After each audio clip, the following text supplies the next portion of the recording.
रायपुर गांव का मनोहर लाल एक मिठाई की दुकान पर हलवाई का काम करता था।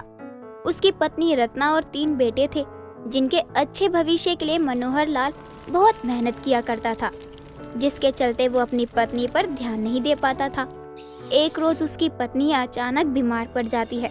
हॉस्पिटल में भर्ती करवाने के बाद बीमारी के कारण उसकी मृत्यु हो जाती है, जिसके बाद वो किसी और के यहाँ काम करना बंद करके अपनी दुकान खोलने का फैसला करता है।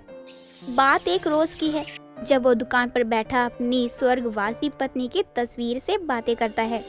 भाग्यवान, काम में ज्यादा ध्यान लगाने के कारण मैंने तुम्हें खो दिया है। अब तो ये आलम है कि जिंदगी में काम के अलावा कुछ रह ही नहीं गया है।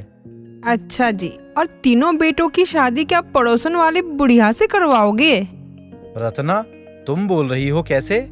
कैसे दिए रसगुल्ले भाई साहब? भाई साहब? भाई साहब? रत्ना, तुम मुझे भाई साहब क्यों बोल रही हो? अरे दैया, ये तो तस्वीर में खोए हुए हैं। तस्वीर नहीं, हम रजनी बोल रहे हैं। सामने से इधर तो देखिए। रजनी बहन तुम हो? हाँ हाँ, हम हैं भाई साहब, लेकिन आप तो रत्ना बहन की तस्वीर से बात करत हैं। इतनी याद आती है क्या उनकी? याद भी आती है और कभी कभी आवाज भी। क्या बोले? कुछ नहीं, आप बताओ कि कौन सी मिठाई लेनी है? हमको कोनो मिठाई नहीं लेनी है, हम तो बस ऐसे ही पूछ लिए। वैसे आपके बेटों के लिए रिश्ता लेकर आए थे। तभी रजनी उसके बेटों के लिए रिश्ते के बारे में बताती है। मनोहर लाल भी चाहता था कि अपने तीनों बेटों की शादी करके अपने कर्तव्य से मुक्त हो जाए, इसलिए कुछ ही समय में वो अपने तीनों बेटों का चट मंगनी पर ब्याह कर देता है और घर में 3 बहुओं का आगमन होता है। शादी के बाद की रस्म करते हुए तीनों बेटे अपनी अपनी पत्नी को मिठाई खिलाते हैं। ये मिठाई तो बड़ी स्वादिष्ट है, ताजी भी लग रही है। एक ही मिठाई खिलाई, कम से कम 2-3 तो खिलाते। अपनी शादी की मिठाई तो बड़ी अच्छी है और मुझे तो मीठा बहुत पसंद है। तीनों अपने अपने पतियों को मिठाई खिलाकर रस्म को पूरा करती हैं। अगली सुबह तीनों रसोई में मिलकर नाश्ता बनाती हैं और फिर सभी को खाने के लिए बुलाती हैं। खाने में कुछ भी मीठा ना देखकर मनोहर लाल को बहुत ताजुब होता है। बहुओं, माफ करना, तुम्हारी सास का तो स्वर्गवास हो गया है और पहली रसोई में मीठा बनता है। ये मैं बताना भूल गया, शायद इसलिए तुम लोगों ने मीठा नहीं बनाया। नहीं नहीं ससुर जी, हमने तो जानबूझकर मीठा नहीं बनाया। जानबूझकर? पर क्यों? क्यों क्या? अरे अपनी मिठाई की दुकान है और जब इतनी मिठाइयाँ पड़ी है तो भला मीठा बनाने की क्या ही जरूरत है? क्यों ससुर जी, सही कहा ना मैंने? वो तो ठीक कहा बहू, लेकिन मिठाई तो पहले ही बनी हुई है। मीठे में तुम तीनों खीर या हलवा ही बना लेती तो अच्छा होता। ठीक है ससुर जी, खीर और हलवा तो हम फिर कभी बना देंगे, फिलहाल मिठाई ही ले आते। जाओ सुमन, तुम दुकान से मिठाई ले आओ। कुछ ही देर में सुमन दुकान से मिठाई लेकर आती है और बाकी सभी तो मीठे के नाम पर थोड़ी सी ही मिठाई चखते हैं, लेकिन मनोहर की तीनों बहुएं नाश्ते की जगह मिठाई ज्यादा खाती हैं। ये देखकर उसके तीनों बेटे और मनोहर दंग रह जाता है। समय बीतता है, मनोहर रोज ताज़ा मिठाई बनाकर बेचा करता था। एक रोज दोपहर के समय दुकान पर बैठे हुए मनोहर की आंख लग जाती है, तो उसकी बड़ी बहू अंजना डब्बे पांव दुकान में आती है और एक डब्बे में से अलग अलग मिठाई भरकर ले जाती है। क्या बात है भाभी, अकेले अकेले मिठाई ठूस रही हो आप तो। अरे धीरे बोलो, और तुम्हें भी खाने हैं तो 1-2 ले लो। मैं दुकान जाकर चुपचाप लेकर आई हूँ। मिठाइयाँ चोरी की आपने? अरे अपनी दुकान से कैसी चोरी? और तुम्हें लगता है मैंने चोरी की है? तो निकलो यहाँ से। अरे अरे, मैं तो मजाक कर रही थी भाभी, आप तो दिल पर ले जाती हो बातों को। लाइए मुझे भी दीजिए। दोनों मिलकर वो मिठाई खाती हैं। उधर दुकान पर ग्राहक के आने से जब मनोहर की आँख खुलती है तो उसे मिठाई कुछ कम नजर आती है, लेकिन वो ध्यान न देकर ग्राहक को मिठाई तोलकर पकड़ा देता है और खाना खाने के लिए जब घर आता है तो खाना ला रही सुमन के मुंह पर मिठाई लगी हुई देखकर वो मन ही मन कहता है, लगता है बहू ने मिठाई खाई है, लेकिन घर में तो मिठाई ही नहीं है। कहीं दुकान में मुझे मिठाई कम लग रही थी, वो कहीं बहू ने तो नहीं खा ली। ससुर जी, आप कहाँ खो गए? खाना खा लीजिए। हाँ हाँ बहू, खा रहा हूँ। बहू को ऐसे टोकना ठीक नहीं है। सोहन से कह दूंगा, वो बहू को समझा देगा। मनोहर लाल अपनी बहू को टोकना जरूरी नहीं समझता और बिना कुछ बोले खाना खाने लगता है। अगले दिन मानवी को मीठा खाने का बहुत मन करता है, तो वो अपने ससुर की दुकान पर चली जाती है और मिठाइयों को देखने लगती है। क्या हुआ बहू, कुछ काम था क्या?